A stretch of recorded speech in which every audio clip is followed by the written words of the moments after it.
Hey, fellow future ready people, I'm going to see how many, if this is only one take or several takes. But just to introduce myself really quick, I'm David Bunnell. I teach at Hearts Academy, photography, filmmaking, computer programming, yearbook, and a bunch of other stuff. I had 8 preps last year, so it was crazy.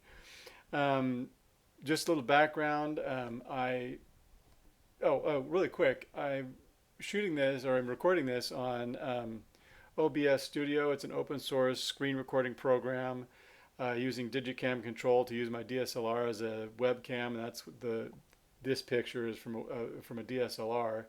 And I found a YouTube video that says how to make that work. Um, the equipment I had already, I didn't buy it for this particular project.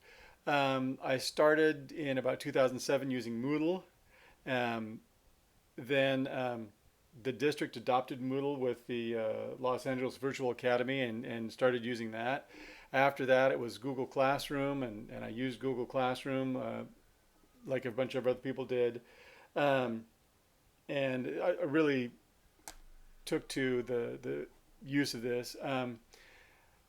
To start, I did a lesson on my problem with practice was how kids can tell whether something's true online. So it kind of took with the digital citizenship thing and sort of expanded it to how to make things engaging. And one of the things to make things engaging was to use this little video in the corner that you see down in the corner. My little video is a traditional, like you look on YouTubers that use the same software, use the same setup, and I got this idea from Engineer Man. It's a YouTuber who does stuff on the computer, screen recording and playing. A lot of playthroughs. Kids that record video playthroughs do the same thing. They've got a little picture of themselves. I think took a little picture. Okay, so I think cut out the video. Cut out for a second to have to figure that out later. Um, so I did my project in Schoology, and one of the things I do when I do a Schoology project is here's my Google Drive, and in my Google Drive I have folders for all my classes in case I want to embed a Google app resource into a Schoology lesson. I make a folder in my Google Drive, a specific folder, so I can find it. My drive, I just went during this kind of break, and I've organized it so I only have a very few folders, because when you go into your Google Drive to find something, it doesn't pay to have like 400 folders and a bunch of random files. And I've lost my future ready folder. Oh, it's Schoology Master Copies. So there's my Schoology Master Copies folder. Here's my future ready folder that I made for this class. And here's some of the resources I have for my future ready lesson. So in Schoology, I actually assigned this assignment. I made my own class in Schoology as a sandbox. A sandbox is just a place where you can play around and develop content without it being live or in a student class. So here's my sandbox, and this little feature right here of putting a picture in a folder, I picked that up in the continuity of learning. Just ask a question. I'm an LMS champion. So this right here is my lesson that I'm doing. Who is lying to you? And I was trying to engage the students. My students are in high school, 9 through 12, and they're interested in, are people lying to you? And I went and actually found a bunch of videos from like the CIA and the FBI people who are trying to figure out if people are telling the truth or not. Too complicated. So that's one thing I might add in the future. But for now, I've got a folder, and in the folder I have this content, and it starts here with start here. Now, as a teacher, we see this, but one of the things I did is under options, there's something called student completion. And when you click on student completion, it takes a minute to come up. It means that the students have to go through in the order that you, kind of like the My PLN we did, the students have to go through in the order that you tell them to go through in. Now it's going to say something like you must wait, and I'm going to wait. So here, it says view this item, and here it says post, comment, reply. I've got a discussion. So they have to post a comment before they can move on. Then there's a bunch of other resources, view item, then make a submission for the comparison activity and the news story analysis. So I'm going to cancel because I've already done it. we're just going to click on start here. And I went, and one of the things I wanted to do is make it more interesting. You can just do this is a plain page. When you go into resources, it's just called page. And I added some HTML code. So when you edit these, so if you edit the page, to get the page to look like I made it look, you have to use HTML code to make. So here's some of the HTML code that will help it, and you can go to look up this stuff. I don't really know the coding. I just know how to find it and paste it in and make it look like this. Took a few experiments, but here's the editing page. Here's the final product. And then when the students see it, they'll just click on this next button and go to the next thing. Here's the first, why we lie, bias, and conspiracy theories. I found this media bias chart this is a link to the image. It's not the actual image, so you can link using the address of the image. Here's an article on this was from these professors that developed the 7 traits of conspiratorial thinking, and that's what this is. And be a skeptic. And so each thing, if you notice that you can see media bias chart, click me. I've added a few tags. When you mouse over the link, like connotation right here, it says connotation, and you mouse over and it says emotional content of a word, denotation, and dictionary definition of a word. If you actually click on it, it goes to the definition. So there's a little bit of interactivity to keep the kids, have access to the information. All right, go to the next page, and Snopes. Snopes is a huge source for debunking conspiracy theories, and so this is a link to Snopes. Say visit Snopes, the truth about urban legends. And I wanted the entry activity for this unit was to have kids go into the Snopes and find an urban legend, because Snopes has a bunch of urban legends, and report it in a discussion. So here are the instructions. Right here are all the instructions about what to do. Include a link to the story. If maybe there's one that they knew that they could post. So there's a bunch of instructions to do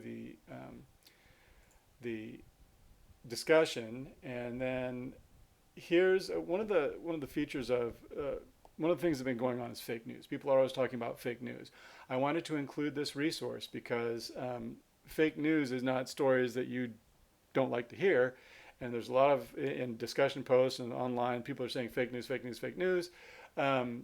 Here's what fake news was actually. Some people made up stuff. And I included the great resources, NPR, because they have, if you go to the page of the story, which is, here's the link to the story, they have the audio from the radio show in each story. So that the students have the option to read the story, or they can actually play the story. So that's one of the resources I used for this is NPR, because of that feature. The kids can listen to it, or they can read it themselves. Okay, going on to the next slide. This is a screenshot from the actual fake news story that was posted 4 days before the 2016 election, about an FBI agent suspected in Hillary email leaks, yada yada. It was a totally made up story, totally made up people, city, newspaper. The Denver Guardian website was fake. I wanted to add a thing where you can look up websites and see who owns them as a feature of this lesson. They never got to that part, but here's the article, basically a screenshot of the article as it appeared. And I found this. There's a website called the Internet Archive you can look up, and this has been taken down, of course. So I found the actual original article and posted that here. Then we go on to the next thing, and I need to sign in to my Microsoft account. And one thing I found is, if the students, I've got up here instructions, I wanted to use a screen reader from Microsoft apps, and if you embed the document in Schoology and they click the maximize full screen, the immersive reader, it's very easy to find. If they go directly into the Microsoft document online, you have to go through, I think, view, and there's a bunch of extra steps. But with this way, you can get to the immersive reader much more easily than you can if you link just directly to the document. So in this case, I used the embed. So this is a page, and I've got instructions here. It says click on this. This is a little screenshot. Click on this, use this, and you get the immersive screen reader. And so the HTML is this part right here. Let's see, where is it? iframe. So you can get the frame link in if you go into your Microsoft Word doc online.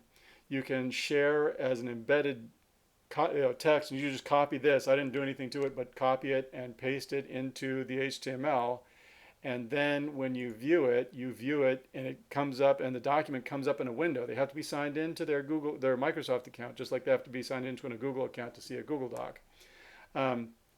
But then at this point, if they click on the maximize, view full screen, then the immersive reader button is right there. Instead of having to click through 2 or 3 steps to get to the immersive reader, it's right there. So that's one advantage of putting this into in a frame instead of linking them to the document directly. All right. So then they read this article about this is the text of the fake article from the screenshot before. So they can read it here, or they can play it with the immersive reader.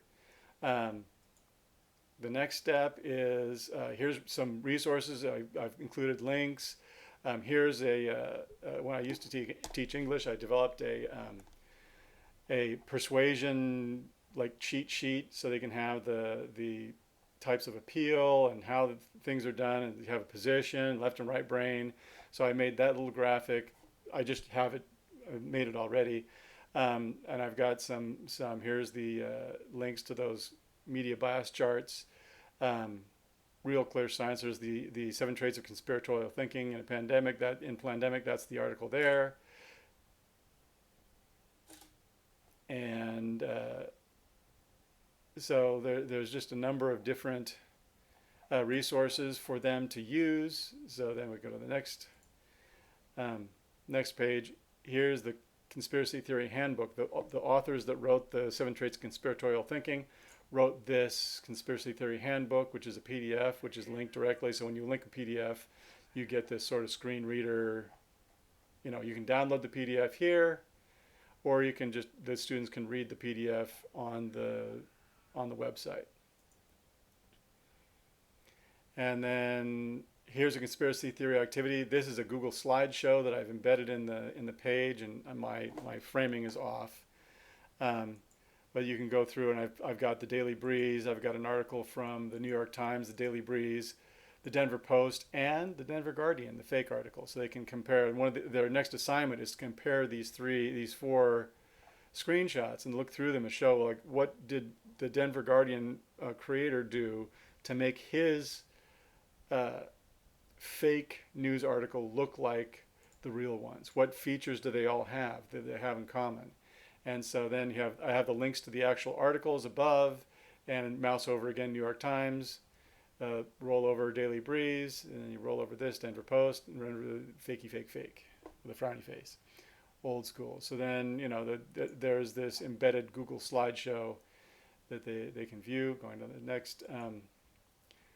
next step is news story analysis. They're going to write something up here. They write up their analysis, and one of the options I've included is to record. So when on the student screen they see a submit button, they can submit a voice recording or video and voice recording, and that was one of the options for equity and access that I included in this assignment. And I believe, if we go back to the main thing, I missed out on the discussion. I think I scrolled over the discussion somewhere. Oh no, the discussion was the discuss your urban legends.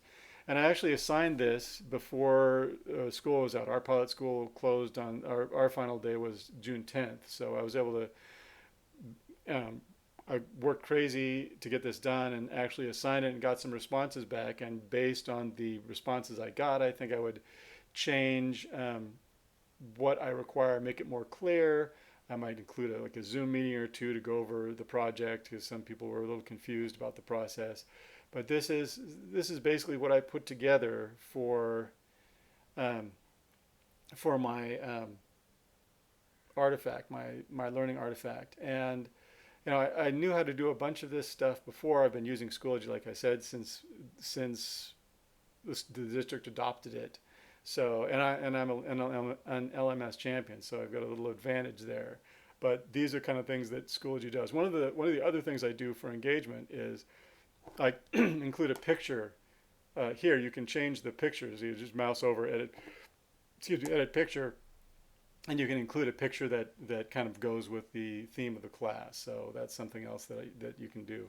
But this is the basic setup. There's a lot of resources. I think there's a lot more I can do to make this engaging. I started with the engaging with the pictures, and I tried to make it engaging with the funky graphic here.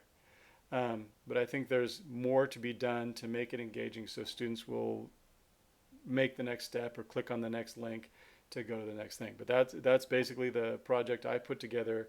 In the discussion, I'll try and link to some of the resources that I've talked about here, so that if you want to use them, you can as well. Thank you very much, and hope this works.